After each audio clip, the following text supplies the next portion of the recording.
Hello, welcome to the Study Abroad Diaries. This is Abigail Doku.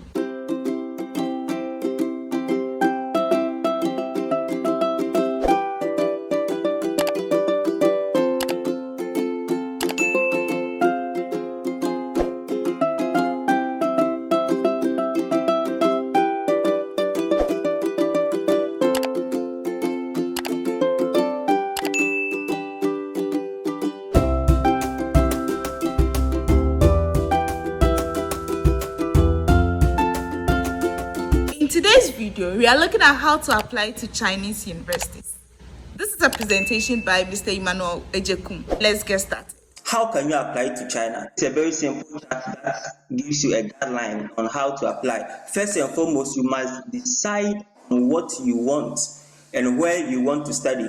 You cannot just start and you apply. No, you have to first and foremost decide what program do you want to venture in, okay, and which universities do you want to study in, which is very, very important. It's not automatic that, let's say you did engineering in KNUST or any other institution during your undergrad. So when you are proceeding to your master's or PhD, you should necessarily go into that field. You might want to divert a little bit. So you should look at all those things. That's the first one. Secondly, check the qualifications and send your application and other required documents. Subsequent slides will dive deeper into the required documents. But here, what we are saying is that you have to make sure you qualify, okay? Most universities have their own qualifications, but we have a generalized qualification scheme that they use, and you try and look at all those things. So you have to make sure you qualify. After checking your qualification, you send your application and all the required documents. When the school is done with the assessment, then they will give you either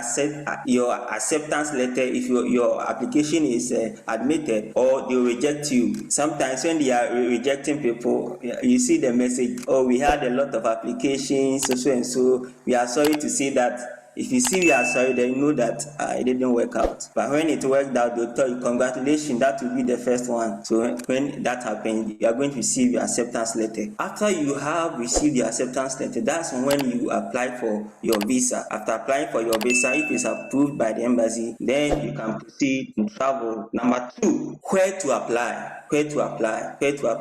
There are three main categories or areas through which you can lodge your application. The first one is applying to your university directly. Various universities will usually have their own application portal. So sometimes you just search the university, you go to admissions and you go to apply. The university will have their own application portal. Sometimes too, you need to use the centralized system. In China, the centralized system is called the PUCAS. It is a system where all the universities are being assembled. So you go there, you see all the universities being displayed, and you select the one you want to apply, and you can lodge your application through that system. It's a centralized system. And the last one is you can submit your application in person if you are in China, or you let your friend submit the application. Myself, when I completed my master's and I wanted to do my PhD, because I'm here, I could do that. Okay, so if you have a friend who is already in China, you can speak to that person. The person can lodge or submit the application in person. That's also accepted. So these are the three main rules through which you can lodge your application. This one, the requirement for the applications and the scholarships. I've combined the two because it's not really different. In fact, in most Chinese scholarships, you are going to include them in your application process. So as you are applying, you include whether you want to, apply for this scholarship or that scholarship. And so the requirements are not necessarily different. The first requirement is obviously your passport photo. They have to know who you are. Secondly, photocopy of valid passport. So those of us who are here in the program and you still don't have your passport, please, you have to change your mind. Go and get your passport. It's very, very important. And photocopy of valid visa. This is for those who are already in China. So if you are already here and you are applying, they will require you to provide a visa. So that's not a basic requirement. It's optional for those who are already in China. And the fourth one is your personal ID. That's your passport. Okay, so in Ghana, we have the national ID. In some places, they don't have. So if you have your national ID, that one too, you must include it. So all important to know who who you really are. The health certificate. You see, this health certificate kind of distinguishes China from most other countries. These people are very particular about this health certificate. Please, if you don't get it, don't think of coming. It's a form that you have to download online. I will show you some of the links you can use to download that form. After downloading the form, you go to the hospital, you perform all the medical procedures enlisted. After performing them, then you can fill, no, the doctor will stamp on it, then you can present it during your application. Very, very important. And you should also show certification of no criminal records. You can get this one from the Ghana police. You have to go to usually their regional offices, then you can get the certificate of no criminal records. You need to also show your Chinese or English language proficiency. Chinese proficiency needed for those who will be studying in China. Let's say the program you want to study is being taught in Chinese. You need to understand the language. It does not make sense for you to sit in a class where you don't understand the language. So they will require Chinese language certificate or proficiency for Chinese taught languages and English language proficiency. During my application, I didn't write